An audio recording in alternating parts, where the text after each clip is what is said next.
Chase Chrisley has finally admitted that he is living in a bus.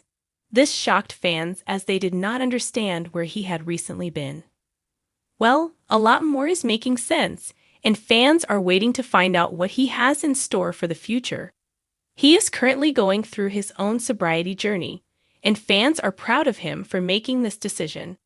Keep reading to find out more about this situation and what is going on. Chase Chrisley has recently dove into his sobriety.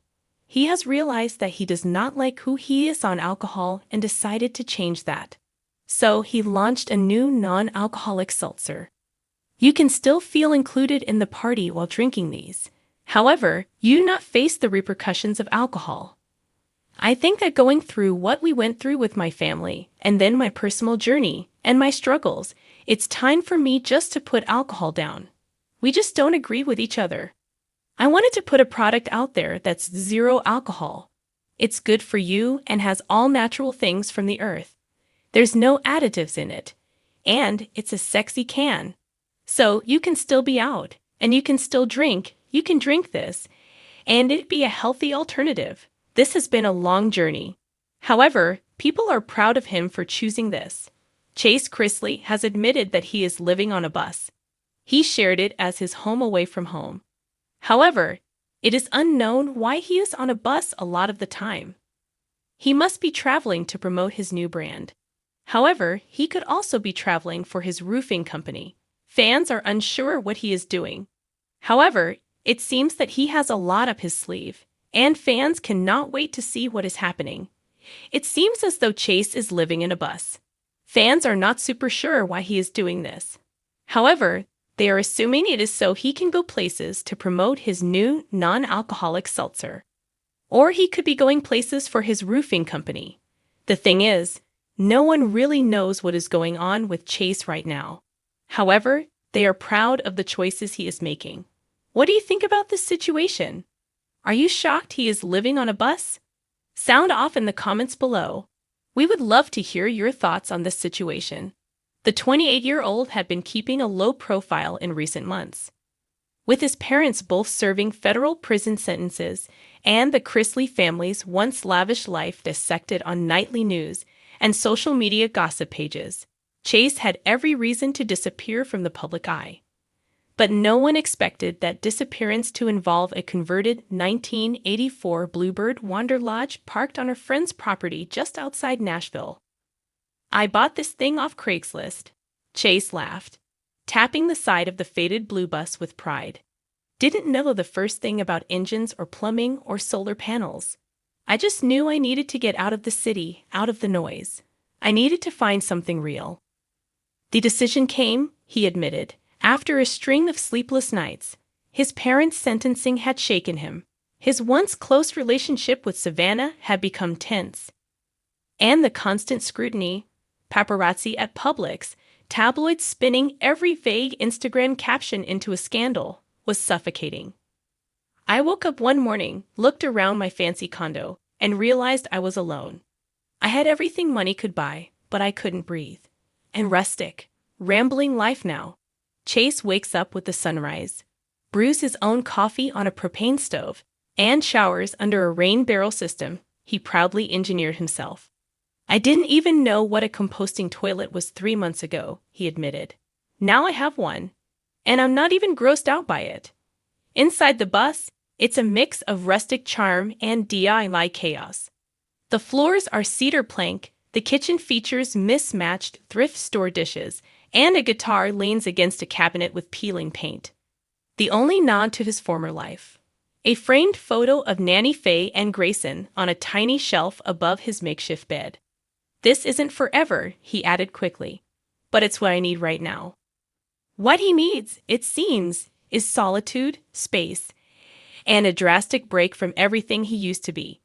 Gone are the Bravo cameras, the curated Instagram feeds, the sponsored cologne posts. In their place are long drives down back roads, sunsets over forgotten fields, and journals filled with messy thoughts.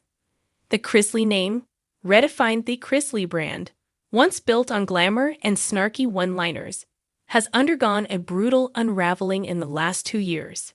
Todd and Julie's incarceration on charges of bank fraud and tax evasion left the family reeling.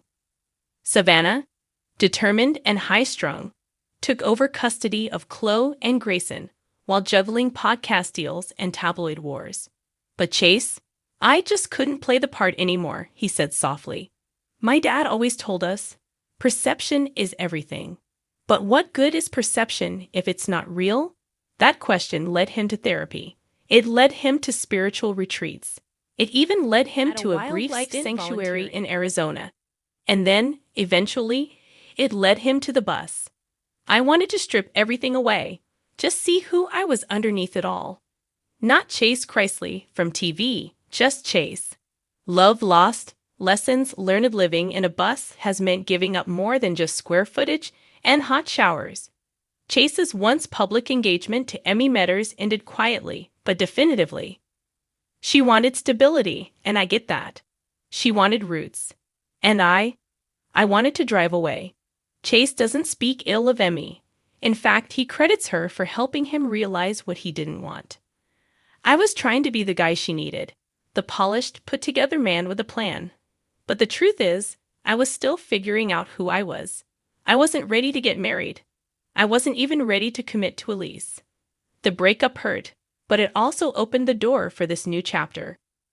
One where Chase isn't afraid to admit he's still growing, still learning, still a little lost. Faith, firewood, and finding himself despite the unorthodox lifestyle. Chase says his faith has deepened. He reads devotionals under the stars. He listens to sermons while chopping firewood. And on Sundays, he parks his bus near a small local church, walking in late and barefoot, but always welcomed. God doesn't care if you live in a mansion or a metal box, he said. He just wants you to be honest. Honesty has become Chase's new currency.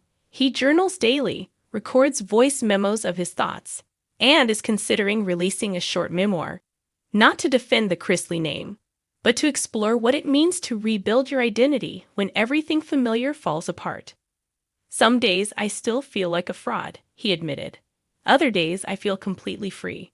A return. Maybe someday for fans wondering if Chase will return to reality TV, the answer isn't a hard no. If the right opportunity came, something raw and real, maybe a docuseries about people who leave everything behind. I consider it, he said. But no more fake storylines. No more pretending I care about luxury candles or what car I drive. Right now, though, he's content. The bus, nicknamed Liberty, has become more than a home. It's a symbol of independence, of rebellion, of healing. I thought I needed to make millions and live in a high-rise to matter, he said. Turns out, all I needed was 4 wheels and some peace of mind. The family reeked predictably. Not everyone in the Chrisley circle is thrilled with Chase's lifestyle choice. Savannah, in a recent podcast episode, lightly shaded the bus thing, calling it Chase's hippie phase. Nanny Faye, however, has been more supportive. She said, "As long as you're safe and happy, baby, do your thing." Chase beamed. She even sent me a care package with peanut brittle and socks. Grayson, the youngest Chrisley, reportedly visited the bus one weekend and declared it kinda sick, though he refused to use the compost toilet. I'll take it, Chase laughed. That's high praise. Final thoughts from the road is the sun dipped below the treetops and fireflies began to blink into view. Chase leaned back in a folding chair, barefoot and content. I don't know what tomorrow looks like, he said. Maybe I'll drive this bus all the way to Oregon. Maybe I'll sell it and buy a canoe. Who knows? But one thing's certain, Chase Chrisley is no longer living for approval, applause, or algorithms. I used to think success meant being seen. Now I think it means being still. And in the stillness of the Tennessee woods, under the stars and far from the sound stages and scandals, Chase Chrisley has never felt more alive. For years, fans of Chrisley Knows Best followed Chase's every move, from his hilarious pranks on Dad Todd, to his lavish lifestyle filled with gold watches, new cars, and a bank account that seemed bottomless. But times have changed. with his parents, Todd and Julie, now serving federal prison sentences, and the once carefully curated Chrisley empire unraveling in front of the world. Chase found himself doing something no one expected, walking away from it all. "I was suffocating," Chase says, sitting on the wooden step of his self-renovated bus, wearing cutoff shorts, a worn tee, and a backward ball cap. "I woke up one morning in my condo and felt like I couldn't breathe. I had the flat screen, the imported rug, the $200 candles, but it felt fake. I needed real." And for Chase, real came in the form of a vintage Bluebird school bus he bought off a retired firefighter for $12,000. "It didn't even run when I bought it," he laughs, running a hand through his messy blonde hair. "It was basically a rusted-out bucket of bolts. But I saw potential, not just in the bus, but in myself. Walking into the bus is like stepping into a tiny rustic cabin on wheels. There's a small wood-burning stove, a handmade cedar bed platform, and a countertop fashioned from reclaimed barnwood. Books are stacked where one might expect a liquor cabinet, and string lights twinkle overhead.